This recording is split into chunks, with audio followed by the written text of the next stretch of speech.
Hey, welcome back, PSM C.O.R. Let's have a talk today. I want to have a straight talk. I'm not going to teach or just talk directly. I'm just going to talk about something, and maybe through it all, understanding can be gained. Maybe through it all, who knows? We just keep hearing them throwing around a word called science, and they throw it around like everybody who hear it or are privy to it has the same rendition of the definition or the etymology of the word as the one that is throwing it out there. So when they say follow this or follow that, the word that they're using, science, has so many different meanings and connotations and different variations other than just one word that just is all inclusive. Science. I can show you a word that I come to mind that science contradicts. Theology, the study of God. Science and its German etymology as we use it here in America talks about knowing, perfection, things that are already accomplished, as if it's the ruling authority. But that's, remember, under a Latin, I'm sorry I said German, maybe I went through Germany, but under a Latin origin, the one that we use. Science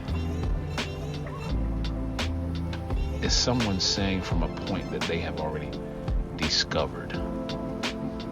They've arrived. It's the surest thing because of its use of what they call test and constant test. They can call it research, but it's constantly searching. Use it like it really is, because no one research. You constantly are searching. So if you're constantly searching and have to test and have to research, how do you declare that you know? The science of Merriam-Webster and the science of Wikipedia and the science of any other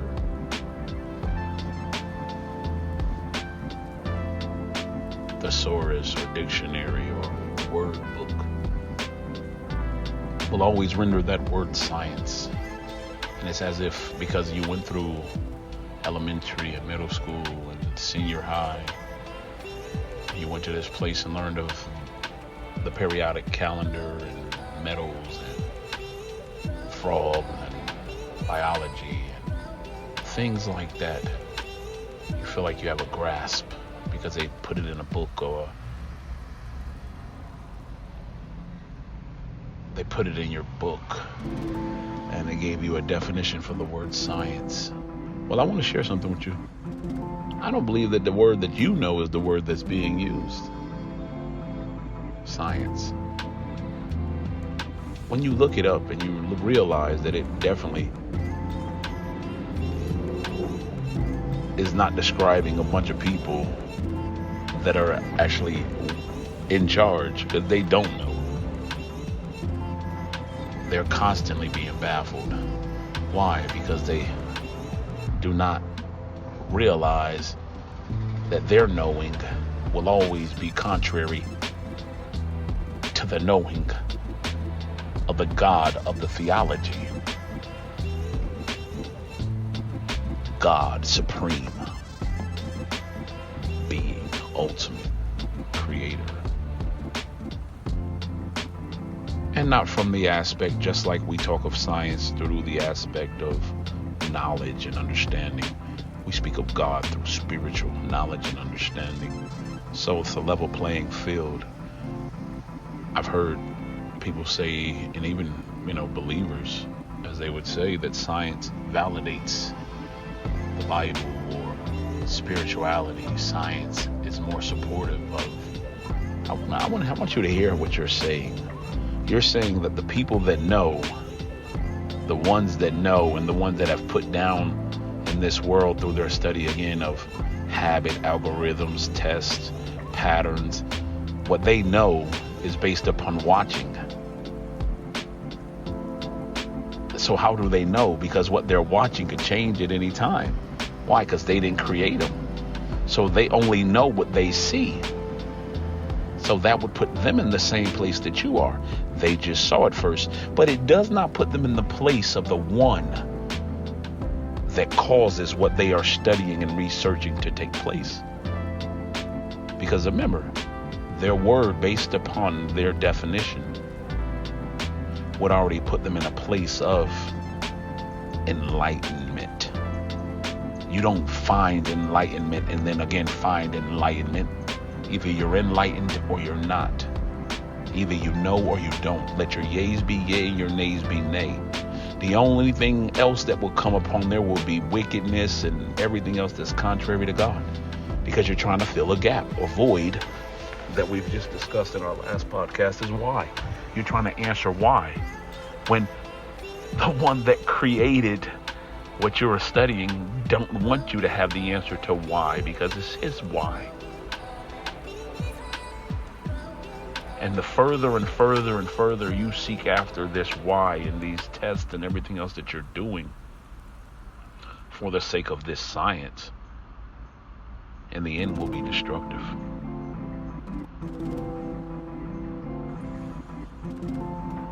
To any system. Because the greed, the lust, the hunger, it says, blessed are they that hunger and thirst after righteousness, and he shall be filled. But it says, how do wars come? Aren't they because of men's lust? Men's lust. So we must remember. Is everyone on the same page? I would just want to ask that question.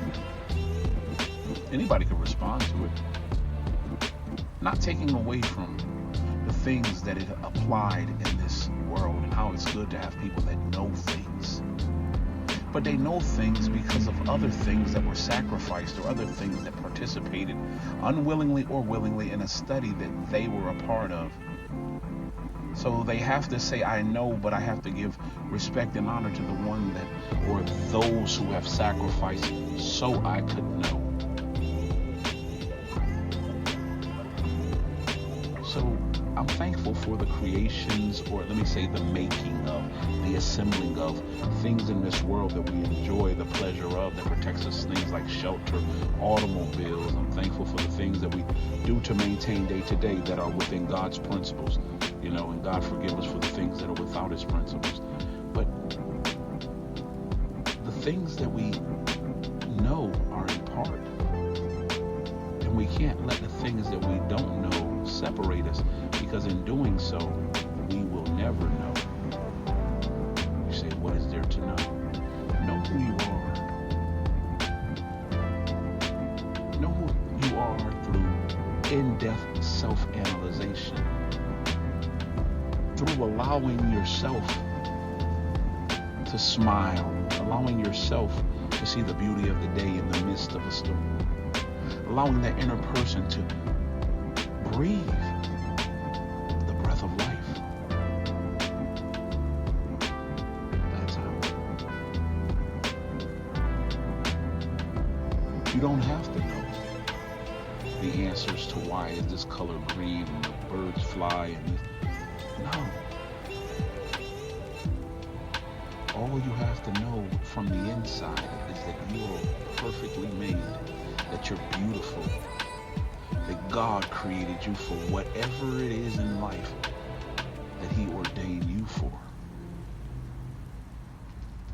And you allow that person to be born. Whatever your tragedy has been, whatever your struggle has been as we go through our hardship of our son's departure. But I want to say, just stand on your principles. In those places of storms, in those places of even some that you bring on yourself, even some, you don't have to run to a doctor.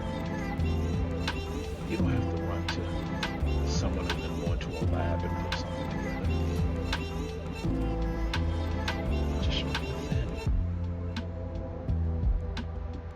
frustrations in life and those predicaments, they come from us looking at the doors that they put there for us and the boundaries that they set. And we begin to get frustrated when we only know the avenues that they gave us, that they chose for us to go down. And when all the doors that they chose for us to go down are locked, we implode. So to speak, the kettle, the teapot whistles. But in this case, the whistle was clogged because all the doors that they put within our life are closed. Because they go on what they know.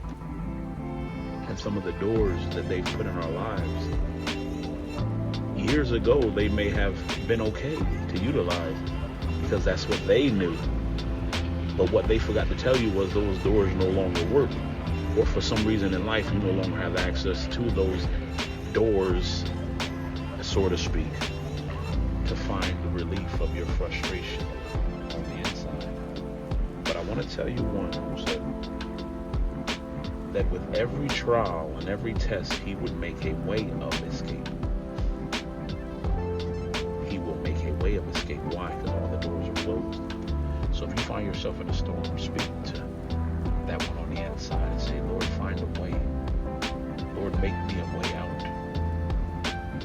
Lord, guide your light in this darkness. Lord, allow your word to be a lamp unto my feet and a light unto my path. Because with that light, I will not slip. With your word to guide me, I will always be comforted as I walk the path that you have laid. We think we can't do anything because we don't know. You can. It's more about who you do know. He said, my people perish for their lack of knowledge. But where would that knowledge come from to get through? To find a way through the door that God has made.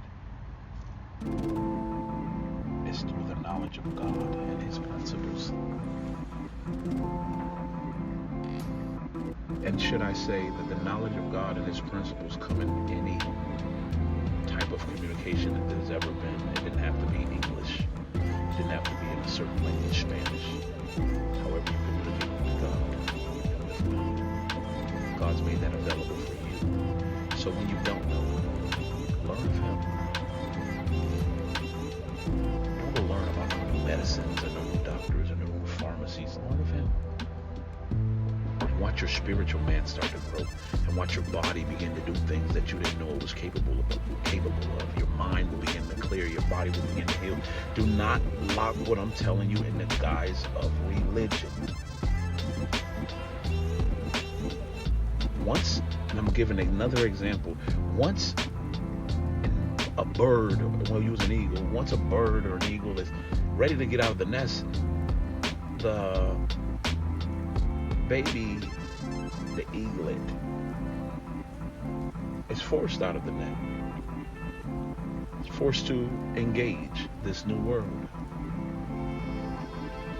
But once that animal is forced to engage, that animal finds out that there's something inside of it that's bigger than it knew.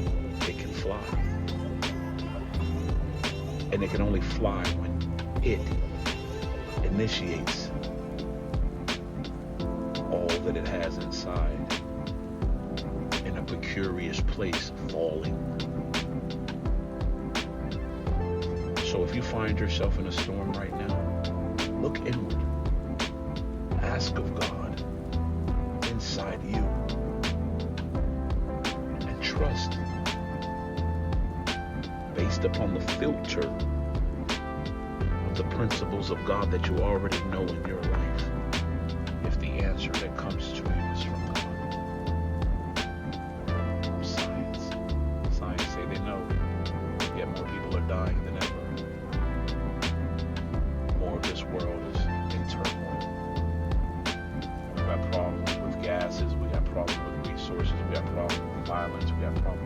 so many things, but we got science. Yeah. How's that doing for us? The things that we face were created in the laboratory. The things that are detrimental were created in the laboratory. From the food we eat, the water we drink, the air we breathe. It was all created or made, assembled, put together by scientists or soon to be scientists or whatever they call themselves, sorcerers, wizards, whatever they are. But I just want you to be encouraged today. Lean on what you know. Lean on what you know.